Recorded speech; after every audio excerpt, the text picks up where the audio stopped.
Donc l'idée c'est aussi d'échanger, enfin voilà, de voir un peu. Donc je vous rappelle les trois ateliers, on est sur les processus, on est sur les dispositifs et sur les acteurs. Dans notre atelier, là, sur les processus, on voit que les choses se croisent. J'imagine que c'est pareil dans les autres.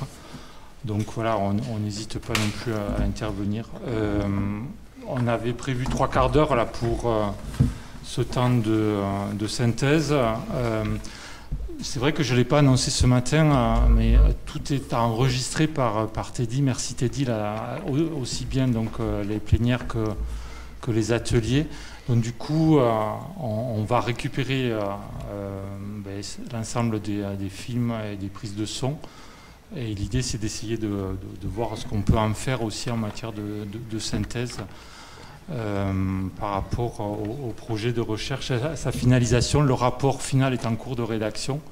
Et l'idée, c'est de le rendre début juillet en intégrant en partie les propos qui seront tenus ce matin et cet après-midi. Et puis après, il y aura, donc, ça c'est plutôt Maxime qui s'en occupe, donc l'intégration d'une partie des contenus, vidéo, et des entretiens, des interviews qu'il a fait aujourd'hui ou qu'il fera dans les jours qui viennent, donc sur le site internet. Et à 17h, on devrait avoir tout achevé, donc il y a le champagne qui nous attend, avec, qui est au frais là en ce moment, et non pas au chaud, cher Benjamin. Allez, c'est à vous. Alors, on va commencer dans l'ordre. Je vais faire l'atelier 1, donc sur les processus. Alors, je vais essayer de faire une synthèse parce qu'on a dit beaucoup de choses. Et donc, les personnes qui étaient dans l'atelier, n'hésitez pas à compléter ce que je dis. Alors, donc sur les processus qui conduisent à de l'innovation, on va dire ça comme ça, à des changements de regard et de pratique. On s'est posé... On valide l'idée qu'une innovation, de toute façon, c'est quelque chose de très progressif, qui émerge progressivement dans le temps, avec des moments de rupture qui vont peut-être accélérer certains processus ou les freiner. Voilà. Donc ça, c'est très général. Un élément important qui est ressorti, c'est le changement de regard des habitants, des prestataires, des chercheurs, des élus, des agents, techniciens, etc.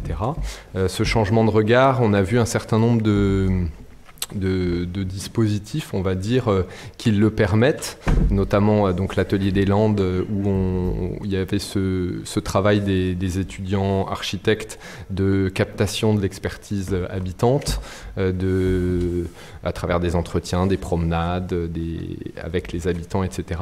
Et ce changement de regard est très important, d'autant plus peut-être dans des territoires dits de marge qui peuvent avoir une image un peu dévalorisée.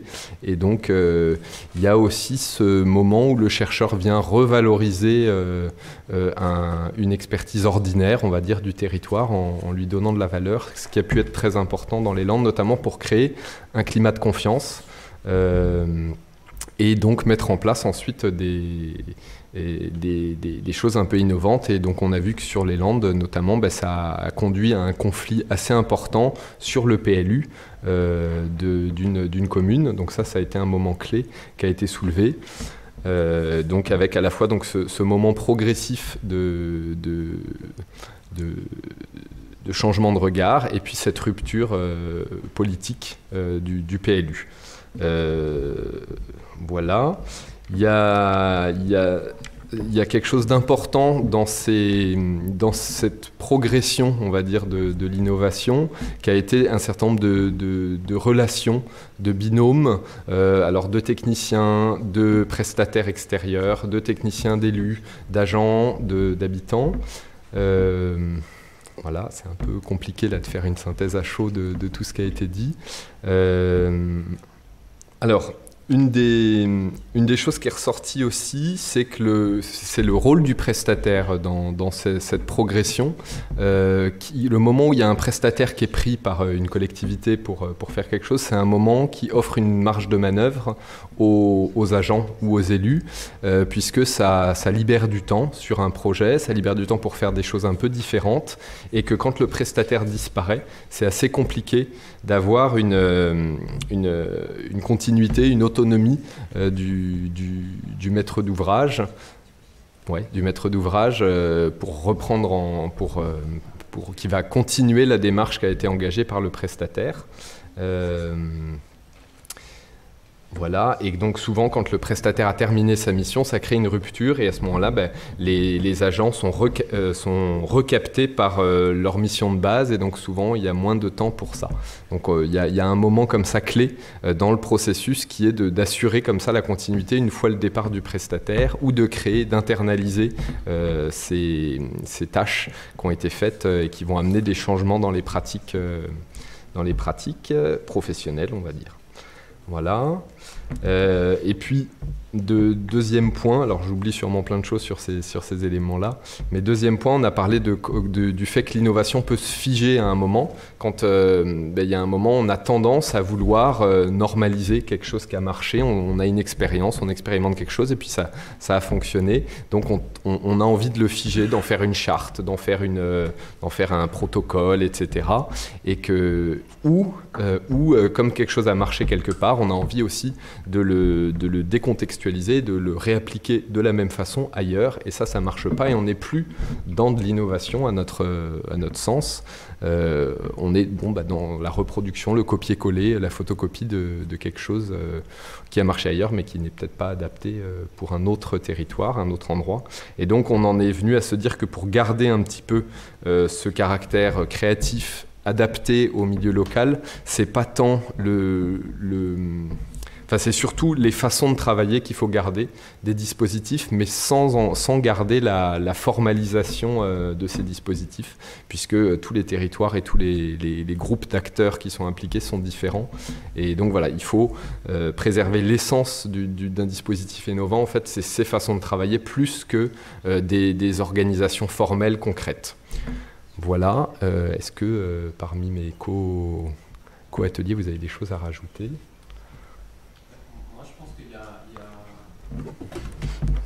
Oui. Il y a un jeu sémantique avec lequel qu'on emploie depuis un moment, qui est cette histoire de la marge de manœuvre là, qui nous porte à sourire, mais tu l'as encore évoqué dans cette histoire de processus. Si on reste là-dessus, il faudrait qu'on creuse, parce que au-delà de la simple expression, il faudrait qu'on aille beaucoup plus loin encore. Mais en tout cas, là, tu viens de l'exprimer du côté du prestataire, c'est-à-dire le prestataire offre une marge de manœuvre pour développer le processus d'innovation, mais on a aussi et surtout, je trouve, évoqué le fait que la marge de manœuvre, elle est déclenchée par les techniciens, par les agents de la collectivité. Oui. Et ça, c'est vraiment très important. C'est-à-dire que ce binôme-là, agent, élu, prestataire, d'ailleurs, c'est plus qu'un binôme, c'est le lien entre les trois qui se crée. On a repris les exemples de l'Atlas des paysages au Pays Basque. On a repris l'exemple de ce qui se passe dans la Haute-Lande. On a repris l'exemple dans la Creuse, où à chaque fois, on a en fait soit des techniciens qui se sentent dans une dynamique de pouvoir déclencher. Ils ont une marge de manœuvre pour déclencher telle ou telle chose. Soit c'est porté par eux, en fait, c'est pas forcément par les élus, soit c'est porté par les élus et par eux, et le prestataire, il arrive à ce moment-là, en fait. C'est-à-dire que cette marge de manœuvre, elle est créée au préalable, on lui offre la possibilité de le développer. Et après, tout l'enjeu, c'est comment on la conserve, c'est ce que tu viens d'exprimer. C'est-à-dire qu'une fois que le prestataire est parti, une fois qu'on a ouvert cette possibilité-là, reste à savoir comment on l'entretient, comment on est en capacité de continuer à garder cette... Alors voilà, on n'a pas dit agilité parce qu'on a dit que c'était déjà trop connoté, etc. On n'a pas trop trouvé comment le formuler parce que... mais en tout cas, voilà, comment on garde cette marge de manœuvre, parce que c'est là où on peut avoir la perte, en fait, du dispositif, ou la fragilité, la rupture dont tu parlais, et comment on est en capacité de la recréer. Voilà, moi ça me semblait important de revenir là-dessus parce qu'on a quand même pas mal parlé de ça.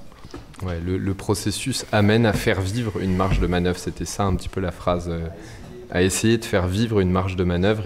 Parce que quand on fige, on ferme la marge de manœuvre. Quand on normalise, on finit par encadrer et donc on perd l'agilité du projet de départ, quoi. Ouais. Et dans le même registre, il y a l'idée quand même à laquelle on est arrivé, c'est que le processus n'est pas reproductible. Donc voilà, il n'est pas possible de transporter dans notre territoire, dans d'autres contextes, un processus qui a... Donc ça me paraît important aussi, c'est des choses assez nouvelles qui ressortent. Par contre, ce qui est reproductible, enfin au moins potentiellement, c'est les dispositifs, des moments qui sont aussi importants, qu'il faut repérer, je pense, dans les différents processus, et qui, là, on peut transposer, je pense, à un atelier, à un atelier pédagogique aussi, enfin voilà, donc peut-être, mais ça c'est peut-être le groupe.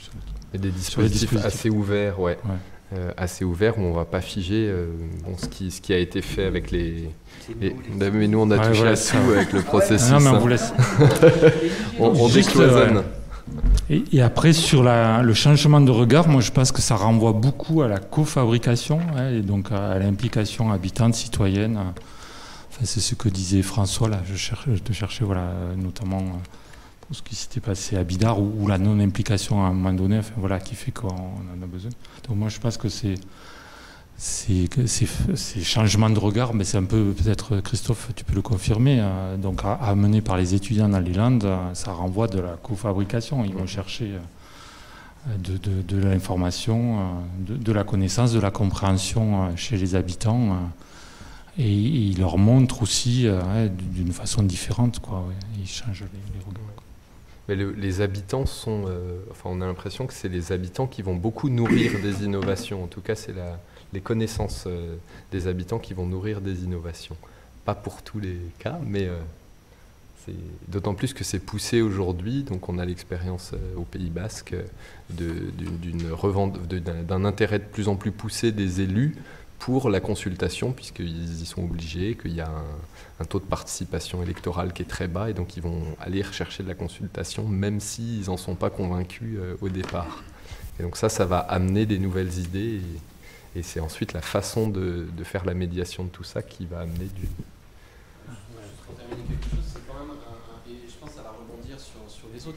Ce qu'on a dit, c'est que ce qui permet de comprendre l'innovation sous-spatiale dans un processus, c'est en analysant avec précision quels sont les acteurs et quels sont les dispositifs. C'est-à-dire que dès qu'on généralise en disant les élus, les techniciens ou les habitants, on en vient à être trop globalisant en fait.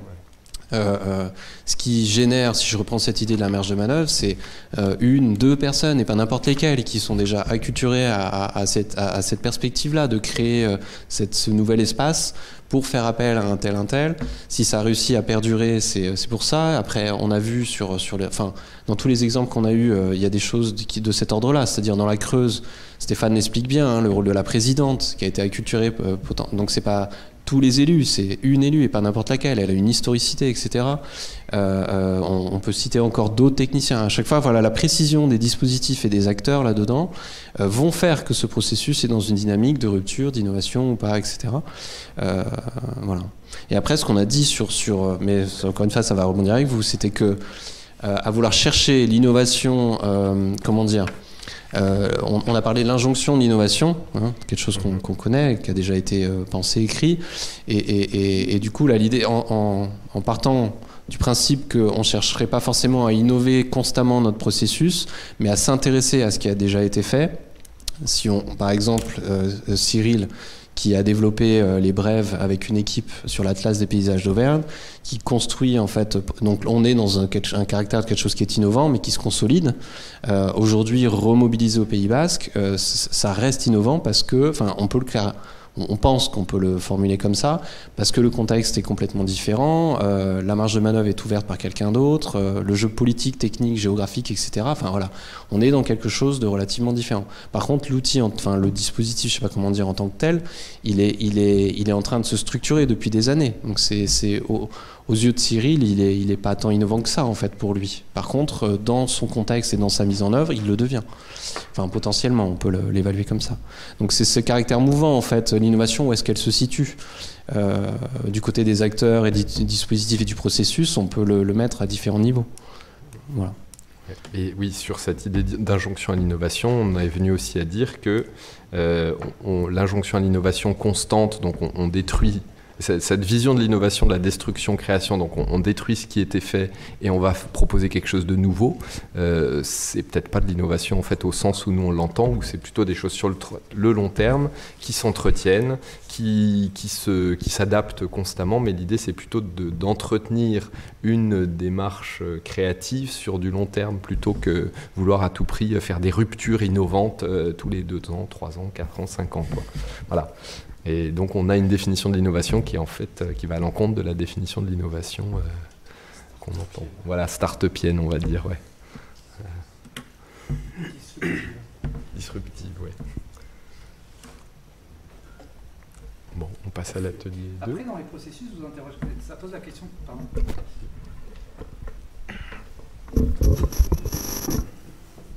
Ça pose aussi la question de l'expertise. Vous en avez parlé, et du rôle de la position de l'expert, en fait, quelle situation, dans le cadre du processus, en fait, où il se positionne et comment il recrée de nouvelles positions, en fait, dans le cadre du processus. Et je pense que là où c'est vrai que là on a plutôt une culture de l'innovation par l'expertise avec une connaissance a priori qui arrive et qui offre en fait son expertise. Là, je trouve que dans les processus qu'on observe dans le cadre du programme, en fait, c'est une expertise qui vient se positionner à plein d'endroits très très différents et qui permet en fait d'enclencher les processus. Et c'est pas nécessairement une expertise qui est issue d'un savoir ou d'un savoir-faire, c'est une forme de savoir-faire du bricolage, quoi. Tu le disais, par exemple, sur les brèves, il y a une sorte de compréhension du ressort interne de l'outil, tellement fine, qui, par exemple, Cyril, il arrive à le rebricoler dans d'autres moments, et donc il se repositionne à chaque fois. Enfin, et pourtant, il reste dans une position où il est le seul à pouvoir le faire. Enfin, dans le cadre de cette situation. En l'occurrence, mais Cyril est encore parmi nous. Oui, il est là. Tu le considères comme un savoir-faire ou comment tu considères les autres? Comment tu es content? Non, mais ça me pose la question, c'est quoi le... T'entendre ce matin, il m'a semblé que tu développes un savoir-faire. C'est pas du bricolage. Enfin, comment dire, après, tu peux le mobiliser sous cette forme-là, tu peux mais c'est quand même construit, c'est pensé. Bricolage par rapport à la situation. Hein. Oui, non, mais j'entendais, mais t'as dit que t'as surfé sur savoir-faire, qu'on n'est pas vraiment loin, tu vois, c'est construit quand même. En fait, dans le cadre de l'atelier, on n'a pas parlé d'expert. C'est ça, voilà, on a parlé de sachant, ouais. Peut-être François, du coup, non, sur cette question de l'expertise. Non. Je suis pris de court. Non, et je rejoins le fait que de toute façon, chaque dossier est différent et je pense qu'il y a toujours un alignement des planètes. On n'en a pas parlé là, tout à l'heure dans l'atelier, mais il y a un moment où il se passe une espèce d'alchimie parce qu'il y a un regroupement de personnes au bon moment avec des financements qui vont bien et les experts sont un des éléments de ce puzzle en fait. Hein. Il suffit qu'ils interviennent avec un bon conseil au bon moment et le projet il prend une ampleur absolument incroyable. Donc je rejoins l'idée effectivement de l'expertise. Ça peut être toute forme d'expertise en fait, hein. Y compris une expertise de terrain faite par les habitants. Oui. On est arrivé à l'idée aussi que ouais.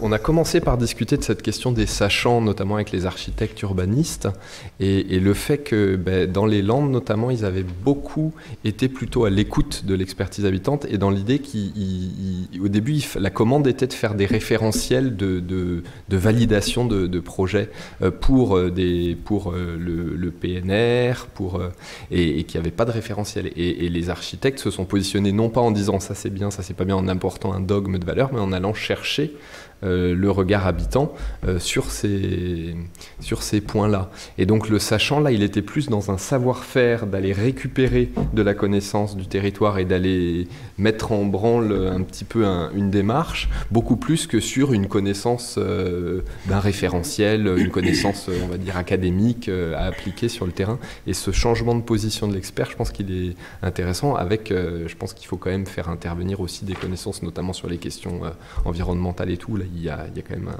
des éléments à prendre en compte, mais on a un peu abordé quand même cette question de l'expert dans le processus.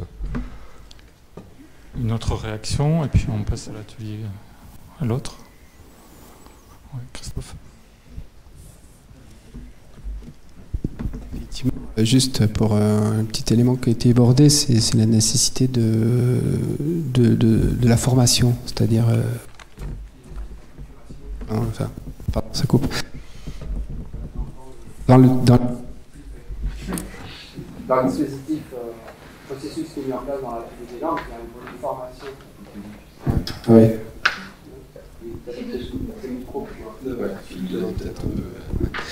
Non, ce qu'on a évoqué aussi, c'est ça rejoint ce que vous dire, c'est pour arriver à récolter des expertises habitantes, des expertises d'usage, ça se fait pas comme ça en se baissant comme une cueillette, quoi. Il faut construire des outils spécifiques.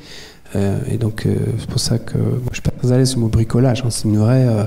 C'est une chose qui est très construite, qui nécessite de beaucoup de temps, et que du coup, d'une certaine manière, pour arriver à inclure les formes, donc la maîtrise d'ouvrage et les acteurs territoriaux, les techniciens, les habitants et autres acteurs du territoire, il faut d'une certaine manière aussi être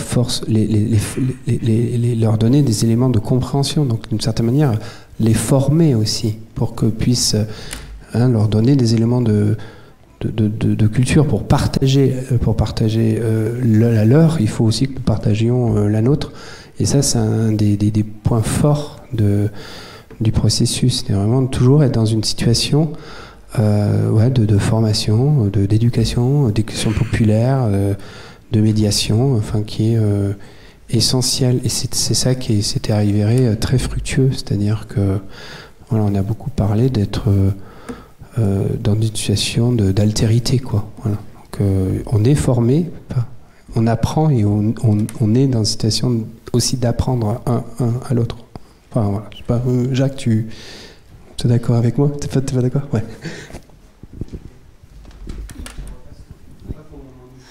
Non, je voudrais juste rebondir sur cette idée-là, où pour moi, on pourrait dire que l'expert, dans le cadre de l'architecture, par exemple, c'est celui qui va être détenteur d'un certain savoir-faire sur comment on construit un bâtiment, peut-être la composition, plus ou moins, mais en tout cas qui, dans le cadre d'un processus avec les habitants, de construction de savoir partagé, c'est que ce savoir-faire, il est confronté, dans notre cas, avec le savoir-faire de l'habitant, qui est un savoir-faire d'usage et aussi d'un savoir-faire sur les connaissances sur ce qu'ils veulent de l'architecture, de ce qu'ils veulent de l'habité, de l'environnement.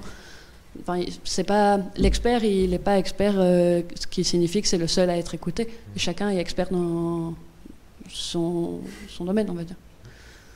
Il y a peut-être un expert qui va rassembler ses expertises. C'est peut-être aussi ça, un des rôles d'un facilitateur. Ouais. J'ai du mal aussi avec... Mais mes compréhensions, on va pas... Je pense que dans ce que je veux dire, c'est pas du tout ce que je voulais aborder. Là, il y a une... Bah non, mais je suis désolé, on est ici pour des... Non, mais je suis surpris dans le cadre des processus. Moi, il y a deux choses. Vous n'avez pas parlé peut-être des différences de temporalité qu'on avait parlé, des effets de seuil, des effets cliqués. Un peu cette idée qu'à un moment donné, il y a un alignement de planète, effectivement. D'un coup, il y a un effet d'emportement.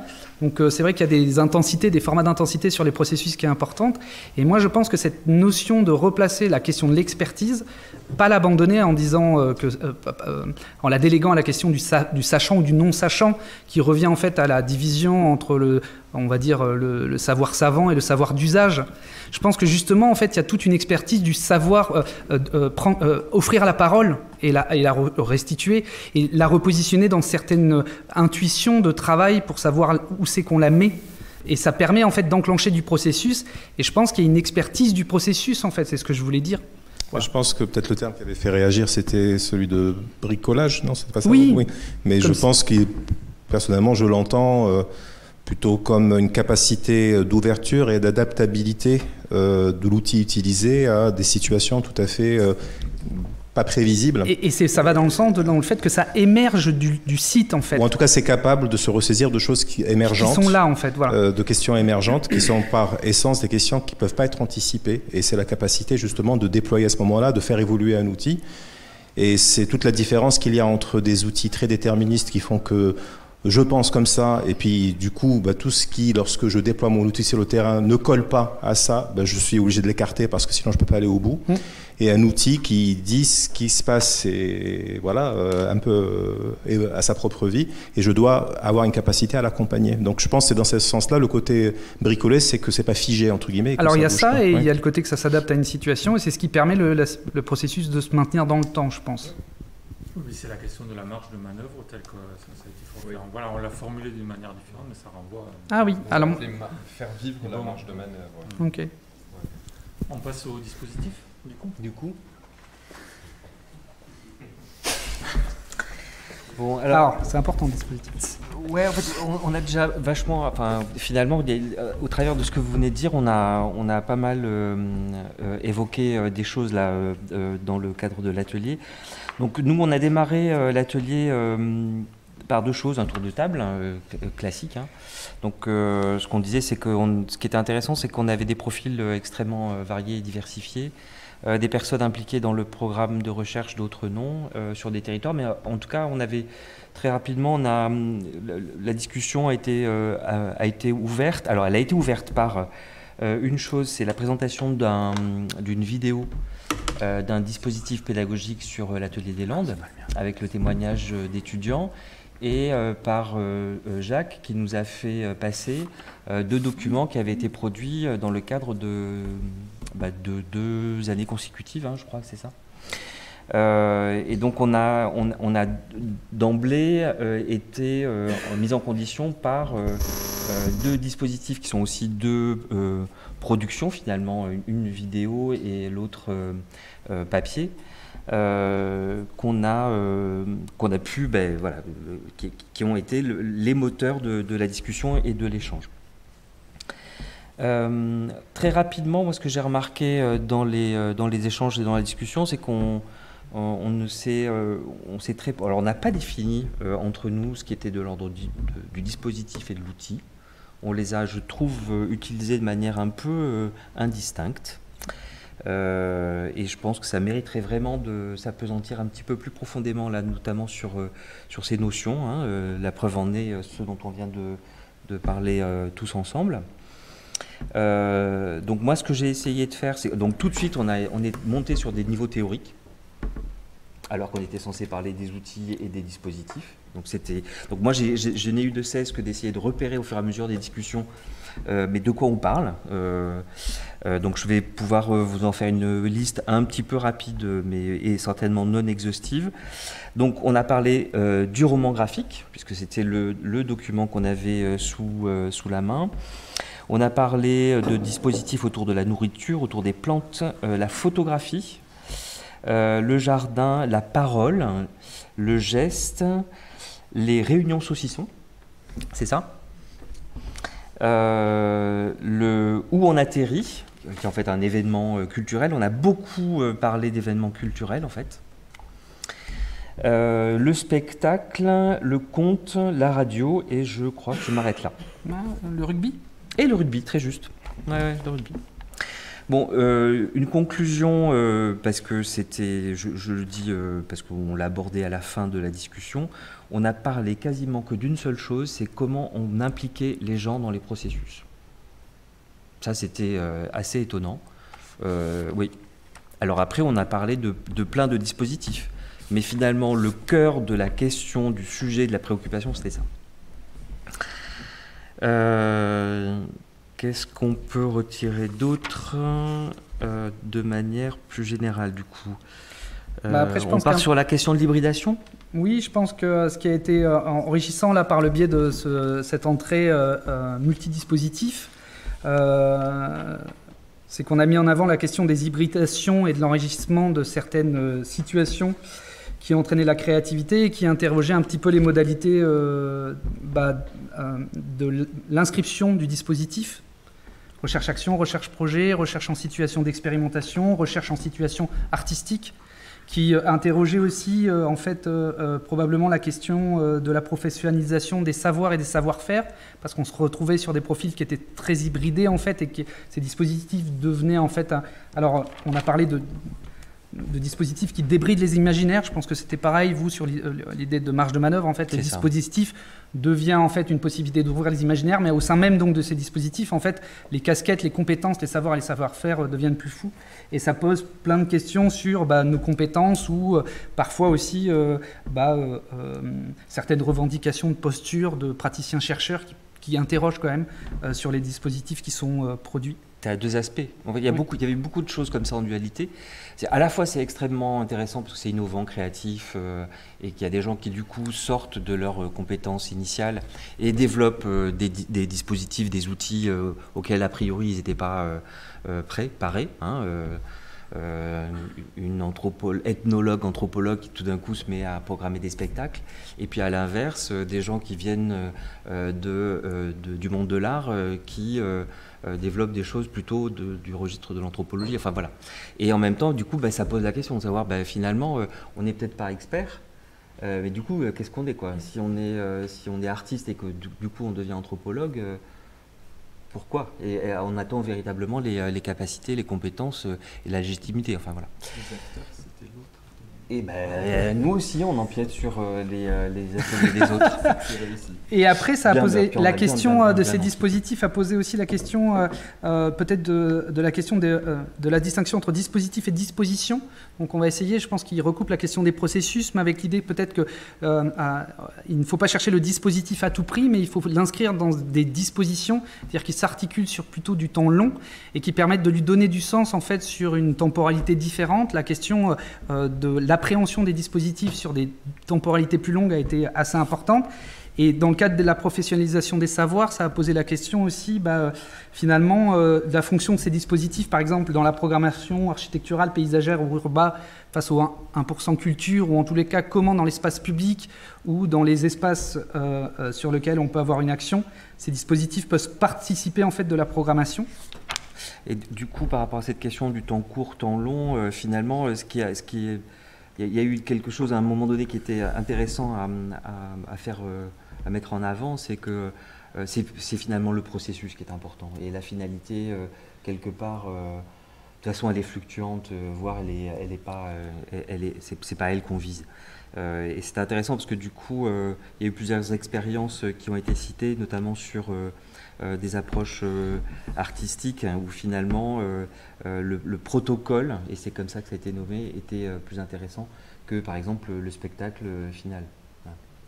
Et effectivement, là, l'idée du dispositif, ça a posé la situation, dans quelle situation il s'inscrit, donc ça pose aussi la manière dont on le présente, qui porte le dispositif, qu'est-ce que ça renvoie aux personnes à qui ça s'adresse en fait, avec cette idée entre public, participant à un dispositif, enfin ça a posé toutes ces questions, et au final l'idée c'était de dire aussi, que le dispositif c'est une manière de s'interroger à la manière de comment on relie, comment on se relie. Et donc ça a posé des questions démocratiques, je pense, que vous avez soulevées, en tout cas politiques, avec voilà, on a cité, Joël Brouch a cité la question de Joël Zas qui disait mais comment on prend part en fait. Et en fait le dispositif devient un opérateur de prendre part, mais ça pose plein de questions d'éthique, de savoir et de savoir-faire, selon les situations. On est bon ?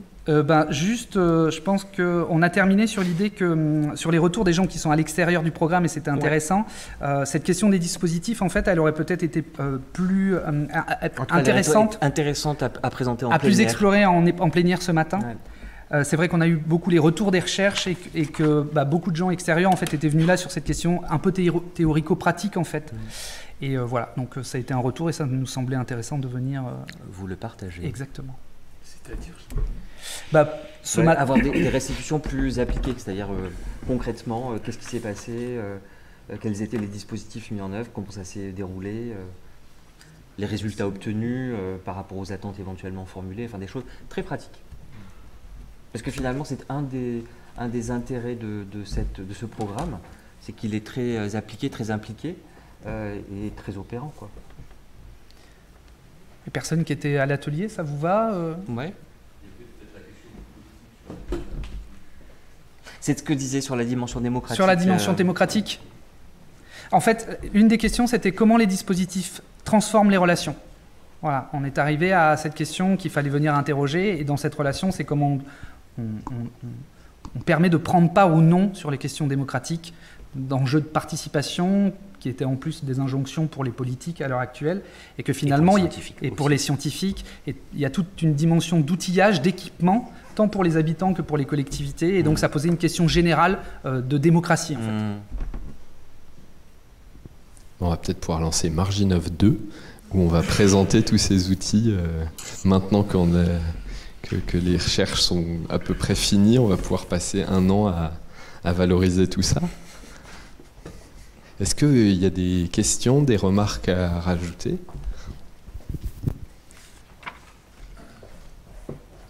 Moi, il me semble que, en plus, comme on a des personnes qui peuvent en témoigner, on a un cas en fait sur l'Atlas des paysages. On connaît un peu l'historique des atlas, mais on a parlé de ça tout à l'heure, c'est-à-dire le fait qu'en 98-2000, il y a un atlas des paysages qui est fait au Pays Basque, qui du coup a l'intention d'être un outil.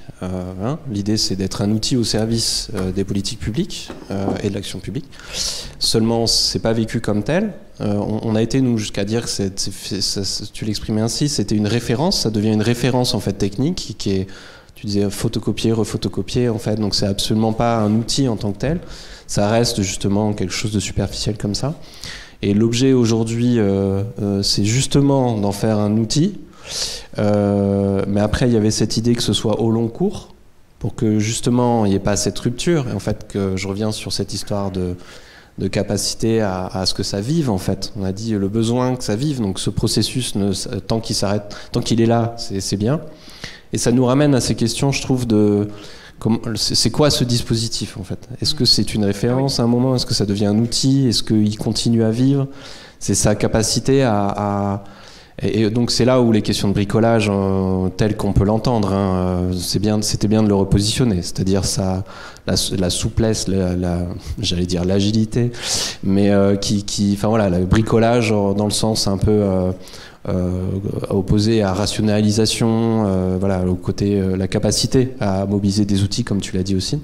Donc je trouve que cet exemple en fait qui est en train de se vivre là sur l'Atlas est intéressant par rapport à ce qu'on vient de dire déjà, rien que sur le processus et dispositif, parce que ça raconte des choses dans lesquelles on retrouve encore une fois élus, techniciens, prestataires et citoyens, parce qu'en fait c'est nouveau du coup là, la place des citoyens dans le processus, dans le dispositif, dans sa capacité à encore être là demain. C'est-à-dire en fait, les brèves, moi, ce que j'en comprends, c'est que c'est pas les brèves en tant que telles qui sont intéressantes, c'est le fait qu'elles puissent, comme tu l'as dit, c'est qu'elles vivent et qu'il y en ait d'autres. Enfin, tu pourrais développer, mais bref, je trouve que cet exemple-là, c'est avec les témoignages entre Cyril et, pardon, j'ai perdu votre nom, mais François, c'est vraiment quelque chose qui pourrait nous amener à aller un peu plus loin sur le rebond que vous avez dit. C'est dommage qu'il vienne juste de partir là, mais Guillaume Bonnel, c'est ça, qui est photographe, a démarré, en se présentant, il a démarré là-dessus. En fait, il a dit, moi je suis photographe de paysage, bon, j'ai rencontré Cyril dans le cadre de l'Atlas, et en fait, il a fait part de son expérience en disant, mais moi jusqu'à présent, je participais aux observatoires photographiques, je faisais des photos en tant que photographe, et puis progressivement, j'étais amené à utiliser la photo autrement, et notamment à utiliser la photo pour justement faire participer les gens.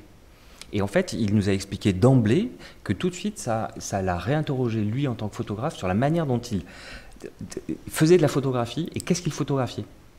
Et ensuite, comment il s'en servait. Et donc, c'est vrai. Donc, c'est pour ça que si on dit l'outil ou le dispositif, c'est la photographie, en fait, on n'a rien dit. Parce qu'en réalité, c'est un objet, mais c'est un objet dont on peut se servir de manière totalement différente, quoi, enfin, différemment. Et donc, et c'est vrai que c'est là qu'il faut, il y a une certaine part d'innovation, de créativité, en tout cas, il faut modeler la chose pour l'adapter à la situation et à ce qu'on veut lui en faire, quoi. Et ça interroge aussi de manière plus générale la production professionnelle, peut-être, ouais. Historiquement ou actuellement, en tout cas, ça la repositionne. C'est ça. Considérer la production professionnelle comme un dispositif, c'est plus du tout la même chose.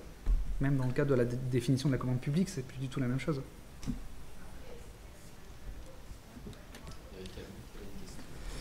C'était une remarque, mais c'est un peu compliqué. Peut-être que j'en parlerai. D'accord. Non, puis là, c'était intéressant. C'est vrai qu'avec Joël, on avait un point de vue aussi de la production artistique, en fait, qui est un autre champ. Donc passe aux acteurs. Allez.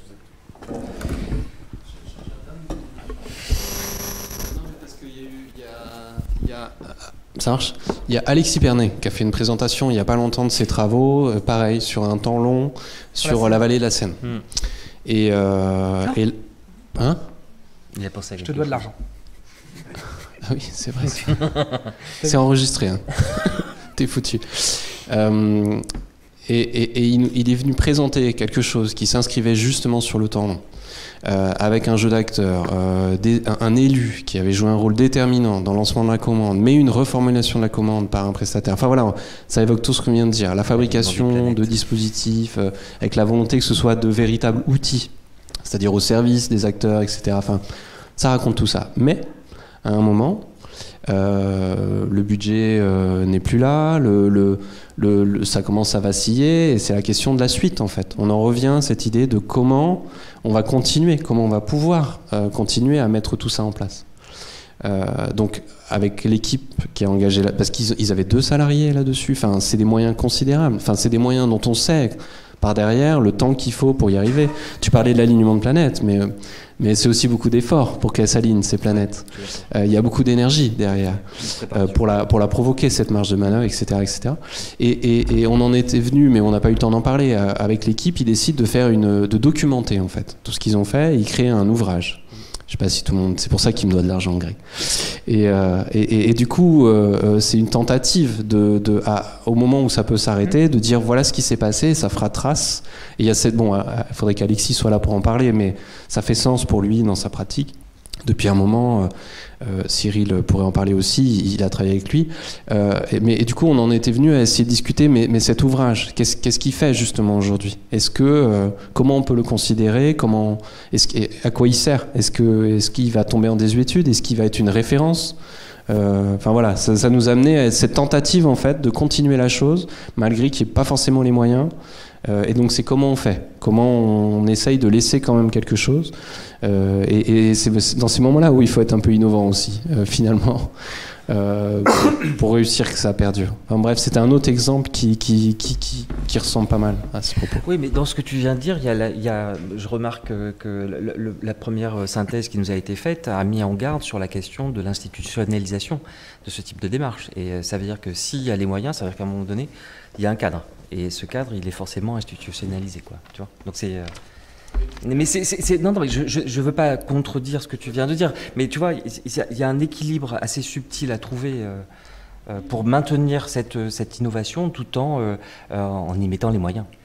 Alors du coup, ça c'est quelque chose qui mériterait qu'on discute. Je trouve qu'on n'a pas assez creusé, parce qu'on a pas mal surfé sur cette question qui est hyper intéressante, cette volonté justement de s'extraire d'une forme d'institutionnalisation pour favoriser la liberté de faire, en fait. Ouais. C'est ça, hein, ce que tu me sens.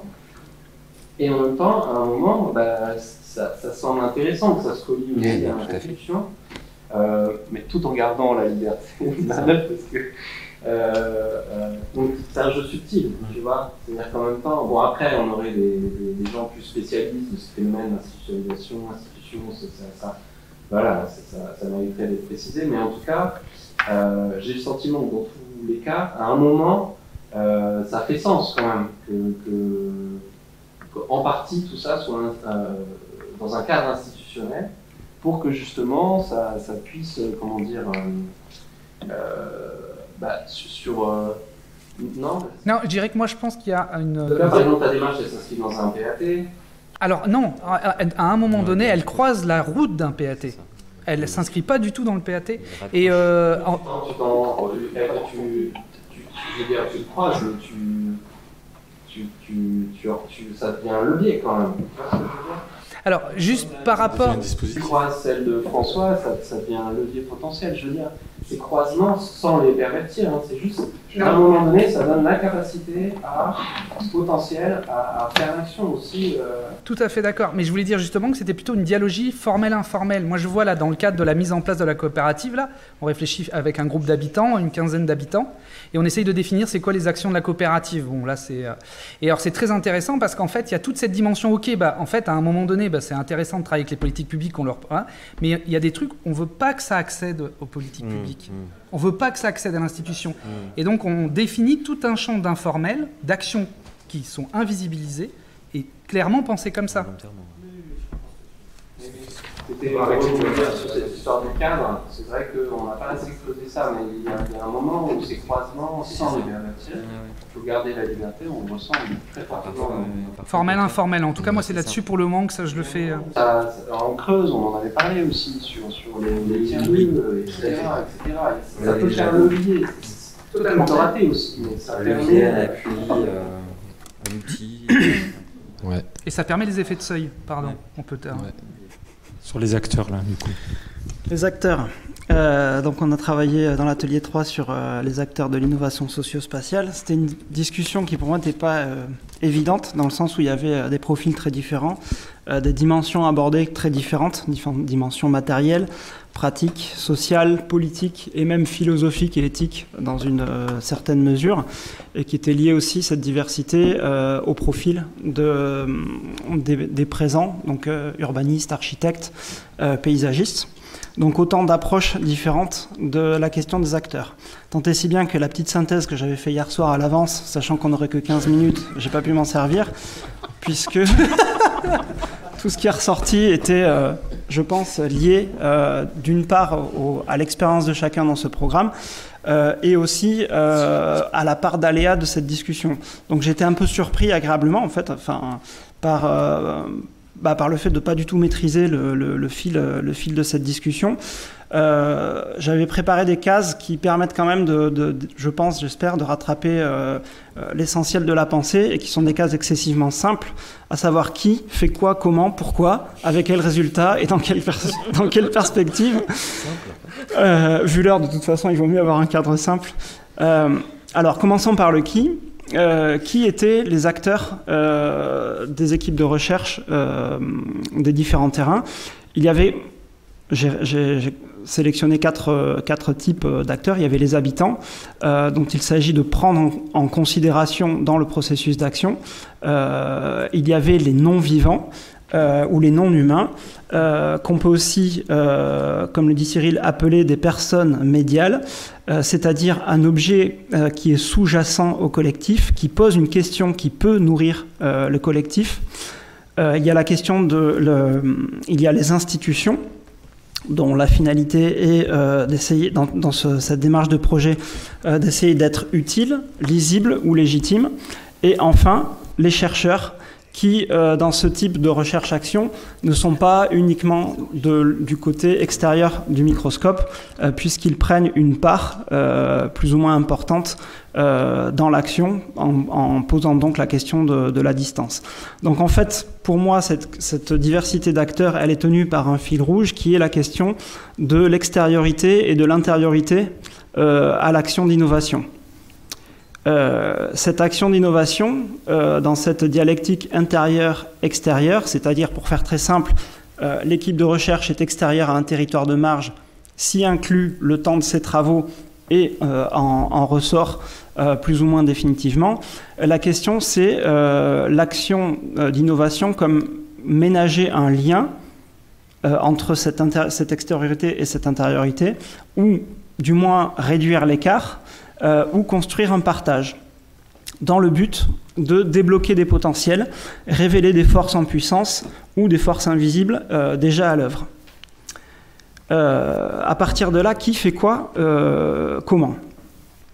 Il y a différents niveaux d'implication de ces acteurs. Alors j'ai relevé différents niveaux, comme pour aller d'un extrême à l'autre. On a parlé du nihiliste, c'est-à-dire celui qui observe très à distance en cherchant à ne surtout pas intervenir ou infléchir ce qu'il observe. Il y a l'observateur, celui qui se positionne en révélateur, ou de façon plus active, l'accompagnateur, le médiateur, encore un petit peu plus impliqué dans l'action, la partie prenante, et à l'autre extrême, l'entremetteur, un peu dirigiste, dont on sait, puisqu'on parlait tout à l'heure de l'expertise, que l'expertise étant souvent l'expertise spécialisée, technique, propre à nos domaines, étant assez extérieure au territoire de marge pour une question de moyens, on peut avoir à un moment donné cette tentation d'arriver en sachant et d'exercer une posture de domination. Ça fait partie des risques dont il vaut mieux avoir conscience sur ces terrains-là. Donc, ces différents niveaux d'implication imposent d'avoir des objets, soit des objets communs, soit des objets intermédiaires, pour pouvoir négocier l'extériorité-intériorité. Exemple, un chantier de bâtiment, comme dans l'atelier des Landes, un élément du paysage, comme dans les terrains de Cyril, par exemple le vent, ou une pratique de l'espace.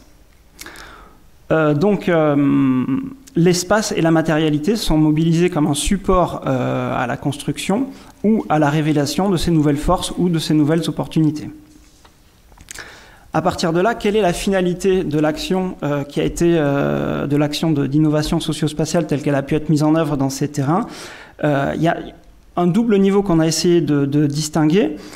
C'est la finalité qui est propre à l'équipe de recherche, qui est propre aux chercheurs, et qui est peut-être une finalité personnelle, et pour autant qui n'est pas forcément ni à cacher ni honteuse, qui est une satisfaction intellectuelle, qui est une satisfaction morale, au sens moral où on cherche des possibilités de mettre en œuvre une action qui réponde aux valeurs qui sous-tendent notre action. Et par ailleurs, il y a une finalité qui est pour l'autre, pour le territoire de marge, et qui est celle de l'utilité sociale, de l'utilité économique et de l'utilité écologique. Ces deux finalités marchent en parallèle, et souvent la finalité personnelle compense un petit peu le manque de reconnaissance, le manque de lisibilité que l'on peut obtenir quand on exerce dans un territoire de marge qui est un peu moins en lumière. Donc, parlons concrètement des résultats. On a un petit peu rigolé parce que j'ai poussé tout le monde à essayer de remplir ma case de résultats parce que je sentais que ce matin, cette question-là, elle était un petit peu délicate, et je me suis dit que ce serait intéressant d'essayer de dépasser cette timidité qu'on avait tous à se dire, mais est-ce que nos résultats sont lisibles? Est-ce qu'ils sont quantifiables? Est-ce qu'ils sont suffisants pour justifier le travail qui a été engagé, les énergies, le temps passé, etc. La première chose qu'il en ressort, c'est que ces éléments, les résultats ne sont pas nécessairement ni quantifiables ni immédiats. Néanmoins, ils consisteraient à, on pourrait les qualifier comme une démarche qui bouge, qui permet de bouger les lignes, de renouveler le regard, à travers par exemple la possibilité d'exercer un droit à l'erreur, tel qu'on l'a vu, un droit à l'erreur, un droit à l'essai, qui est une démarche qui est relativement rare dans tous les processus, les protocoles normés que vous avez décrits tout à l'heure. On a pas mal parlé, par exemple, des marchés publics. L'intérêt de ces démarches de projet fut-elle limitée dans le temps, et qu'à un moment donné, elles permettent de bouger un petit peu le cadre et de donner le droit de faire des choses pour lesquelles il n'y a pas nécessairement d'obligation de résultat à proprement parler. On a beaucoup insisté sur les effets collatéraux et indirects en ce sens, c'est-à-dire que les résultats, les bénéfices de la démarche ne sont pas quantifiables dans le sens où il n'y a pas forcément un objectif quantitatif qui est fixé, qui est obtenu, qui est mesuré. Ça met en mouvement le jeu d'acteurs, et à partir de là, ça peut créer des possibilités dont on n'est pas forcément, dès le départ, certain. Une autre plus-value que j'ai pu observer, qui n'a pas été verbalisée, mais que j'ai ressentie dans les différentes interventions, et qui est donc peut-être plus une observation personnelle, c'est que le travail des acteurs à la recherche d'une innovation socio-spatiale ou travaillant en vue de la consolider consiste à une meilleure prise en considération de ce terrain de marge, mise en lumière, prise en considération en évitant l'ingérence. Alors ça a amené une question qui a été posée, je crois, un petit peu tout à l'heure de façon allusive, qui est: que devient l'acteur de l'innovation après le temps d'innovation? C'est une question que je laisse de côté pour l'instant. Donc pour conclure, je dirais que peut-on apprendre des marges? Quand j'ai commencé ma thèse, j'ai remarqué qu'il y avait beaucoup de livres, d'ouvrages qui commençaient comme ça: Learning from Las Vegas, Learning from Vernacular. Et en général, on apprend des trucs sur lesquels on pensait rien apprendre. Donc l'idée de cet atelier, qu'est-ce qu'on peut apprendre des marges? Il m'a semblé constater qu'il y avait 3 prises de risque de la part des acteurs. Il y avait une prise de risque de la part du chercheur qui se risque à prendre part à l'action, ou du moins qui prend le risque du constat qu'il peut y avoir une action sans sa médiation, c'est-à-dire quand le chercheur, dans une recherche-action, est en observation, il se met en posture d'admettre qu'il ne va peut-être pas, lui, changer le monde, infléchir les choses et simplement révéler les choses. Ça, c'est un premier risque. Deuxième risque, c'est celui du professionnel qui prend le risque d'ouvrir sa boîte à outils, sa boîte noire devant tout le monde, devant d'autres acteurs, devant du public, devant des habitants, je pense à Walden. Boîte noire sur laquelle il fonde sa légitimité professionnelle. Donc il y a un risque dans le sens où les ressorts professionnels qui habituellement sont cachés, là tout d'un coup sont exposés. On ne peut pas se cacher derrière la boîte noire de son savoir-faire. Troisième et dernier risque, c'est l'institution, à travers ses techniciens et ses élus, qui se risquent à remettre en cause un ordre établi ou un ordre donné, on a parlé des marchés publics, sur lequel, là encore, elle fonde sa légitimité. Donc, qu'est-ce qui anime, pour conclure cette prise de risque? C'est la marge en tant que territoire de désir, dans le sens où on a parlé de la marge avec beaucoup d'appétit, comme un ailleurs, comme un endroit où il y a de l'espace, où il y a des choses à faire, à voir.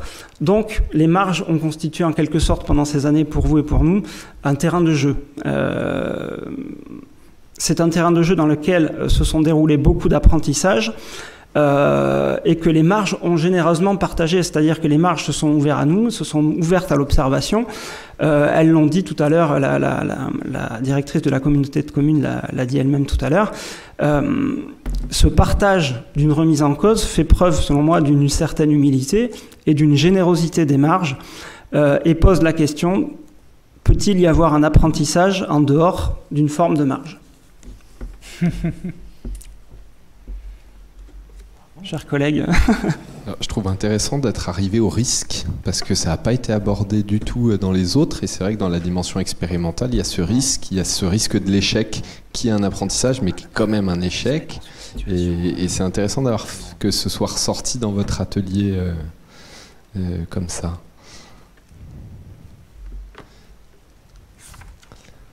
Est-ce qu'il y a d'autres remarques? Ouais, il y a peut-être un... Ouais, Fabien.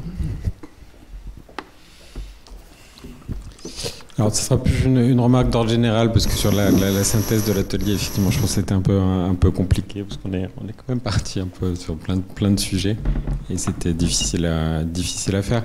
Juste une remarque, alors qui est liée à ma position elle-même, un peu marginale, dans le cadre de ma participation à ce programme, mais je suis assez surpris de ne pas avoir entendu une seule fois le mot méthode. Et en fait, je trouve que c'est aussi ça, moi, dans mon regard un peu extérieur de ce que j'ai vu de ce programme, c'est qu'il y a quand même ce partage d'une approche méthodologique, moi je le qualifierais comme ça, donc les mots méthode, posture, moi qui me semble assez important, et notamment cette idée d'être dans une démarche, bon ça c'est un peu ressorti, mais on avait un peu débordé du côté acteur, c'est des démarches, on a utilisé plusieurs mots, inductif, itératif, incrémental, qui renvoie à cette notion de processus, à cette notion de dispositif et à la notion d'outil. Et moi, du coup, je partage, sans que ce soit péjoratif, cette idée de bricolage, mais bricolage méthodologique. C'est-à-dire qu'en fait, on a des outils qui existent, la photographie, on ne l'a pas inventé, mais on va, après, dans le cadre d'un processus singulier, d'un terrain singulier, l'adapter, le bricoler, au sens propre du terme, mais avec des méthodologies, la construction d'un... Alors le mot est peut-être un peu fort, mais d'un protocole ou d'un dispositif d'enquête ou méthodologique. Et au fond, moi, je trouve que c'est ça qui était très marquant, et sur le fait aussi d'être obligé d'assumer dans ce cas-là, dans cette démarche très inductive, de ne pas pouvoir trop dire ce qui va se produire. D'où le fait qu'on a parlé que pour les acteurs, c'est cette acculturation au fait d'être dans ce bricolage méthodologique, cette réflexivité méthodologique, vous l'avez employé tout à l'heure, c'est cette idée de... je mets en place, quand tu évoquais le photographe, j'avais un outil que j'utilisais, mais là, dans ce contexte-là, je vois que c'est pas exactement ça, je suis obligé de m'adapter, et c'est ce qu'on appelle la réflexivité méthodologique, qui est quand même une qualité qu'on doit normalement avoir en tant que chercheur. Donc, c'est cette idée-là, et qui fait que quand on est dans les... comme moi j'ai pu observer sur une partie du programme auquel j'ai participé, alors indirectement, mais c'est ça, c'est cette acculturation dont on parlait, des acteurs, les acteurs institutionnels, les experts eux-mêmes, qui ne sont pas toujours de même discipline, des élus, des habitants, qui, voilà, quand on leur, sur cette notion de cadre méthodologique, voilà, il faut accepter ce niveau un peu d'incertitude et ce que ça va produire, et accepter, ça peut produire aussi des effets collatéraux. Alors souvent, on le disait ce matin, les effets collatéraux, on leur donne souvent une dimension négative, mais là plutôt bénéfique. Hein. Et du coup, l'enjeu ici qu'on évoquait aussi dans l'atelier, c'est peut-être que voilà, ça fait un peu auto-centré par rapport au programme, mais c'était que le chercheur, le paysagiste, ou quelle que soit sa discipline, s'interroge aussi sur cette posture-là. Voilà, qu'est-ce que je fais, comment je le fais, quel est mon rôle, et quelle est ma place, voilà, la notion de place dans une situation et dans une configuration nécessairement originale et singulière.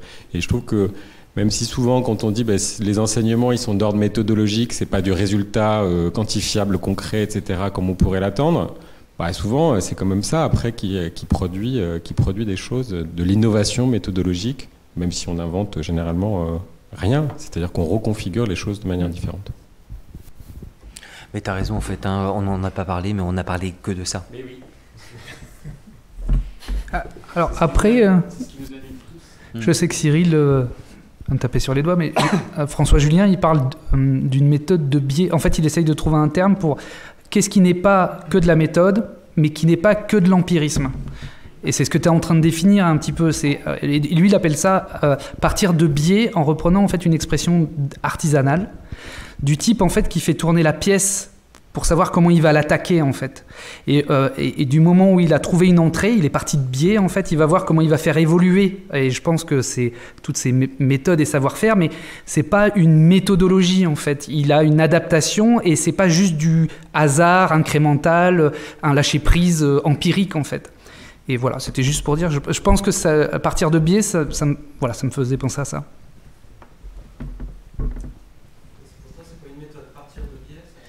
Alors, c'est pas une méthode au sens de l'affichage, d'appliquer une méthode.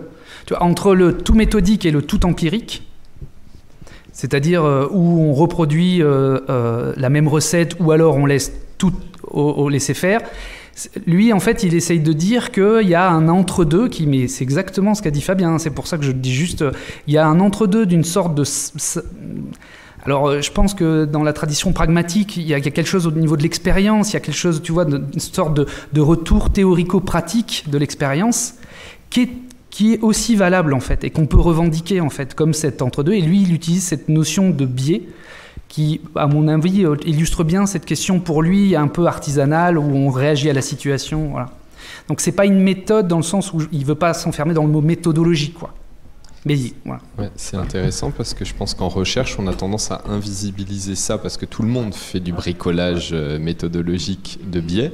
En tout cas, tout bon chercheur, à mon avis, se retrouve confronté sur le terrain à des trucs inattendus et donc réinvente des trucs et invente une nouvelle méthode. Enfin bon, et on l'invisibilise ensuite dans le document final qu'on produit, puisqu'on pond nos questionnaires, nos grilles d'entretien, mais en vrai, on n'a pas fait ça.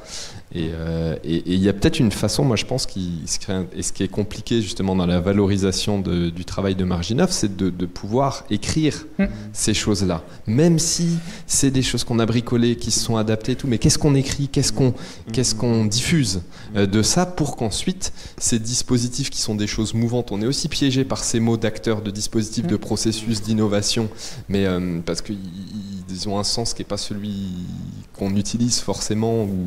Et comment on peut diffuser ces méthodes agiles, souples, méthode agile, c'est très moche comme expression, c'est hyper connoté, mais c'est ça en fait, quelque part, ces bricolages un peu souples, comment on peut les diffuser sans forcément figer quelque chose, sans forcément faire du copier-coller pour un autre territoire et bien faire comprendre qu'il faut les décontextualiser pour n'en garder que l'essence intéressante, quoi, qui maintient une créativité, une adaptation et le fait que ce soit situé, etc.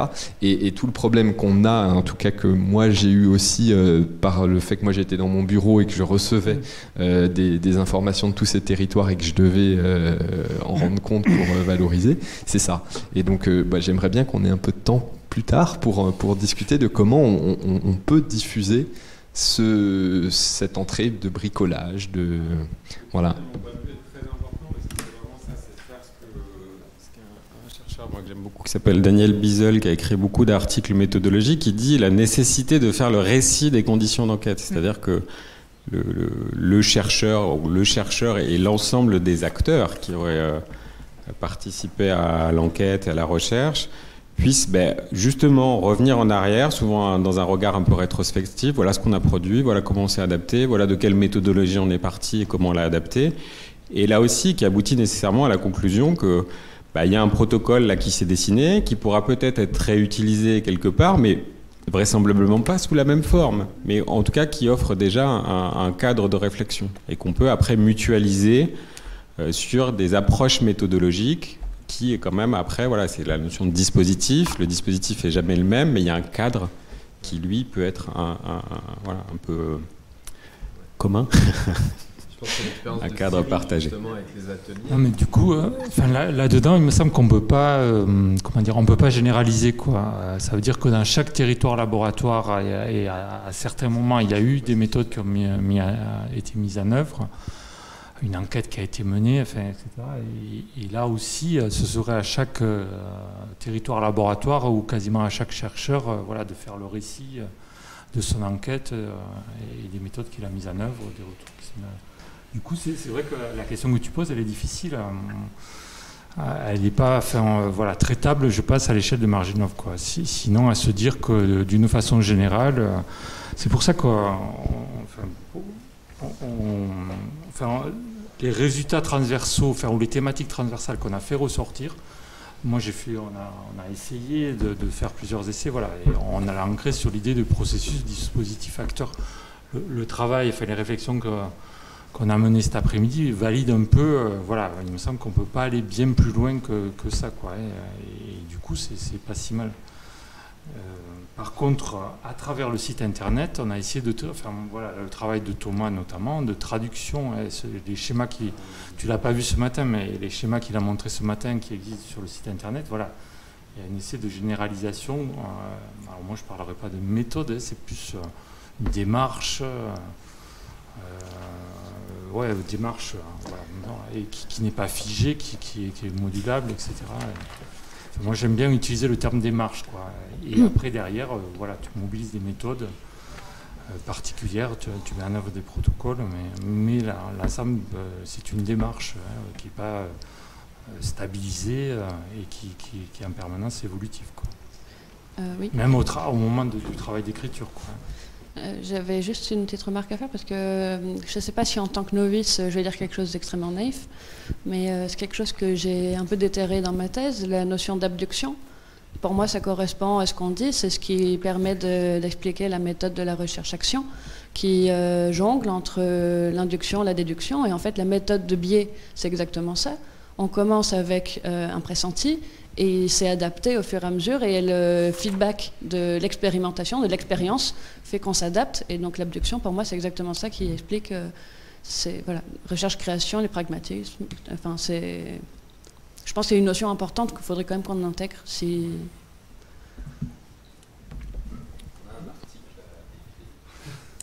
Je vois qu'il est tard, mais je voulais juste dire sur les acteurs, est-ce que vous avez réabordé le fait que ce matin, le témoignage de la directrice, c'était quoi, de la communauté de communes, qui disait que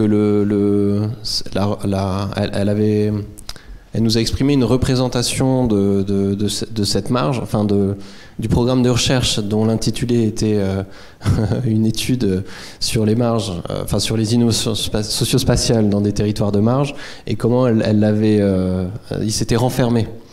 Et donc cette représentation des acteurs parce qu'en fait on a quand même tendance à, comme tu l'as dit à un moment, à rendre la marge quelque chose, tu as dit terrain de jeu, ou je sais pas comment tu as dit, mais inversement, du côté de ces acteurs-là, comment eux, ils se représentent ça, en fait. C'était très intéressant ce matin, en fait, le risque que ça peut générer, de se sentir à la marge d'eux, etc. Alors peut-être que d'autres témoigneraient d'une version positive de ça, hein. Je rebondis juste sur le témoignage qu'on a eu ce matin. Il y a peut-être des gens qui s'inscrivent dans des marges et qui l'affirment, je ne sais pas, au Pays Basque par exemple, etc. Mais voilà, les représentations des acteurs de cette question de la marge et même de l'innovation, parce qu'on a c'est bien de creuser ça aussi. Quand on parlait de l'injonction à l'innovation, etc., le portage politique autour de ça. Mais en fait, ce qu'amène la marge dans les représentations n'est pas évidente non plus. Par rapport à peut-être quelque chose d'un peu général, je trouve aussi que le dispositif Marginov lui-même, la démarche Marginov, était dans une démarche de test, d'expérimentation d'une manière générale, dans toutes les façons qu'on a eu travaillé. Il y a eu des choses qui n'ont pas bien marché, qui ont été testées avec Marginov, mais on avait peu d'expérience avant Marginov. Je trouve que c'est rare les grands projets comme ça de recherche-action quasiment exclusivement. Et donc, il y a quelque chose à valoriser aussi sur le fait qu'il y a des choses qu'on a testées qui n'ont pas forcément bien marché, il y a eu des échecs, il y a eu des trucs, il semblerait que dans l'atelier dispositif, il y a eu des remarques sur le fait que la matinée n'était peut-être pas assez centrée sur des objets concrets, sur des résultats concrets. Bon, mais c'est normal, là, on teste et on est dans ce séminaire final, mais il faudrait presque faire un Marginov 2, mais ça fait plusieurs fois que je le dis, je vais finir par faire passer l'idée. Mais voilà, et sur les résultats aussi, je pense qu'il y a une difficulté quand on est dans de la recherche-action comme ça, avec cette crainte de ne pas avoir de résultats tangibles, mesurables, quantifiables, un peu classique, mais on est dans une démarche de recherche-action. Et je trouve notamment ce qui a été dit sur la Creuse ce matin, sur les résultats d'acculturation du conseil départemental, même si c'est des choses qui ont l'air très, très fines, très petites, mais en fait c'est des résultats énormes, quoi, quelque part, d'avoir 2 personnes du conseil départemental qui ont impulsé des démarches très différentes, des façons de travailler très différentes sur ce conseil. Et je pense qu'il faut pas avoir peur justement de montrer que c'est peut-être des résultats qui sont difficiles à voir, mais qui sont vraiment présents. On ne peut pas les quantifier, on ne peut pas les typologiser, on ne peut pas les catégoriser, enfin je sais pas, mais c'est pas grave, on n'est pas là-dedans. Voilà. Juste une remarque, c'est pour ça que j'avais voulu conclure par l'idée d'apprendre des marges. C'était pas anodin pour moi, c'est parce qu'en tant que chercheur, on est un peu habitué à mener la danse, à poser les questions, à poser les résultats.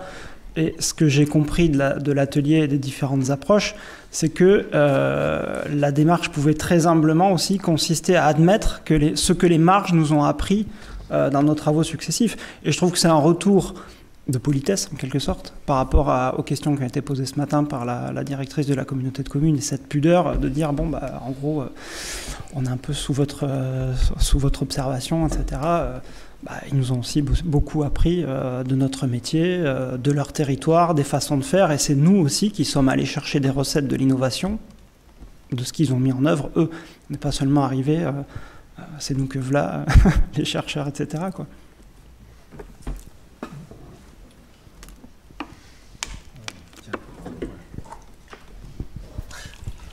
Je pense qu'on va en rester là. C'est vrai que sur cette question juste du retour vers nos partenaires, il y a peut-être des choses à faire, faudra y réfléchir. En tout cas, il me semble les séminaires terrain ont été quand même des moments où même si il y a du temps qui s'est passé, je pense au Pays Basque, on reviendrait au Pays Basque, je pense qu'il y aurait un autre protocole, d'autres dispositifs qui seraient mis en place et le retour serait peut-être plus pertinent, plus percutant. Enfin on peut quand même, il me semble que sur cette question de la démarche, ces séminaires terrain ont été hyper productifs. Ça a été de grands moments et s'il y a un projet, un Marginov 2 que je ne coordonnerai pas, en tout cas, ne pas oublier que ces séminaires terrain qui ont été intéressants. Bon voilà, pas de synthèse possible. Moi je vous rappelle quand même que voilà, il y a un rapport final à finir de rédiger.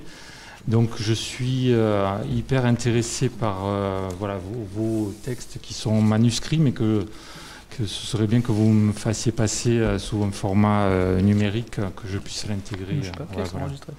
On a la note. C'est pareil pour... Ah ben oui, c'est Thomas de toute façon qui va faire le truc. Un autre truc aussi, bon, outre l'archivage et les capsules là, il y avait ce matin Olivier Olga Bouba, je ne sais pas si voilà, qu'on avait invité, donc qui est un prof à Tours et qui en plus enfin, voilà, est détaché là depuis l'an dernier pour 5 ans au service études et prospectives de la région. En fait, là, on n'a pas trop de retour de la région, on n'a pas non plus d'injonction à produire des restitutions et tout ça. C'est un peu bizarre. On en discutait avec lui, j'en discutais aussi avec Joël. Enfin voilà, on en discutait tous les trois.